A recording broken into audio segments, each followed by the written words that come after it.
नमस्कार, प्रभा साक्षी देख रहे हैं आप। आपके साथ मैं हूं अंकित सिंह।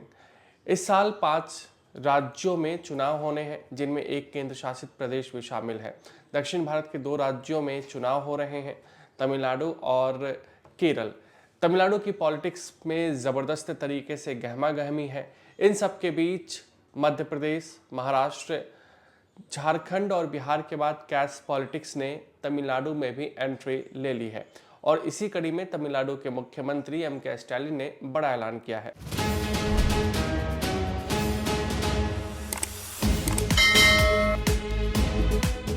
एम.के. स्टालिन ने साफ तौर पे कहा है कि राज्य सरकार महिला लाभार्थी योजना के तहत 1.31 करोड़ लाभार्थियों के खाते में 5-5 हजार रुपए भेज रही है, जमा कर रही है।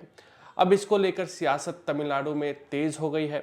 कांग्रेस, जो कि डीएमके की सपोर्टर है, डीएमके के साथ गठबंधन में है, उसने तो इसका स्वागत किया है और कहा है कि इससे जो गरीब है, जो दूसरों पर निर्भर हैं, उनके लिए ये एक अहम कदम माना जा सकता है और उनको ये राहत प्रदान करेगा। हालांकि विपक्षी पार्टियां डीएमके सरकार पर ज़बरदस्त तरीके से प्रहार कर रही हैं। विपक्षी पार्टियों का, खास करके भाजपा का, साफ तौर पे कहना है कि हार के डर से इस तरह की चीज़ें की जा रही हैं। हार के डर से तमिलनाडु की सरकार अब पैसे बांट रही है। तो कुल मिलाकर तमिलनाडु में ज़बरदस्त तरीके से अब राजनीतिक सियासत जो है वो शुरू हो चुका है। वार पलटवार की राजनीति भी शुरू हो चुकी है।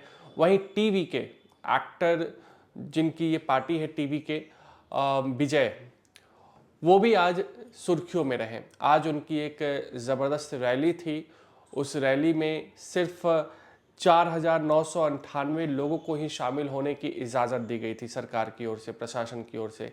इसको लेकर भी जो एसओपी बनाया गया था, उस पर एक तरीके से पलटवार किया विजय ने और तमिलनाडु की सरकार पर करारा हमला किया और साफ तौर पे कहा कि एसओपी नहीं, ये स्टालिन का ऑपरेशनल सिस्टम है। इसके अलावा जिस तरीके से पैसे ट्रांसफ़र किए गए हैं, इस बहाने भी विजय ने एम.के. स्टालिन और डीएमके सरकार पर निशाना साधा। उन्होंने डीएमके सरकार पर भ्रष्टाचार के आरोप लगाए, अपराध के आरोप लगाए और कहा कि मैं राज्य में, यानी कि मैं तमिलनाडु में अच्छा शासन दूंगा, तमिलनाडु को एक अच्छा राज्य बनाऊंगा, एक इकोनॉमिक पावर बनाऊंगा।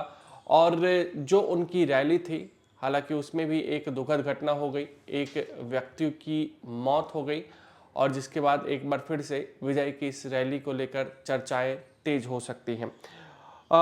इसी रैली में विजय ने ये भी कहा कि डीएमके वोट खरीदने की कोशिश कर रही है।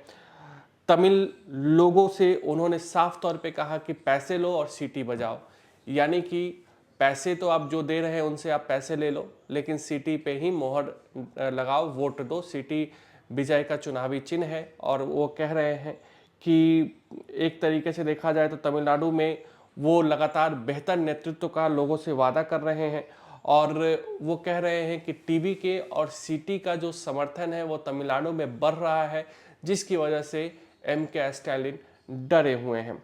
और ये डर जो एम.के. स्टालिन का है वो महिलाओं को लेकर ज़्यादा है और इसीलिए एम.के. स्टालिन पैसे बांटने की कोशिश कर रहे हैं। तो तमिलनाडु की सियासत में और भी बहुत कुछ आने बाकी हैं। फिलहाल आज के लिए इतना ही। फिर आपसे मुलाकात होगी, तब तक मुझे अंकित सिंह को दीजिए इजाज़त। नमस्कार। अगर आप भी लेना चाहते हैं देश दुनिया की तमाम जानकारी, तो आज ही सब्सक्राइब करें हमारे चैनल को। साथ ही नीचे दिए बेल आइकन को जरूर दबाएं ताकि हर अपडेट आप तक पहुंच सके।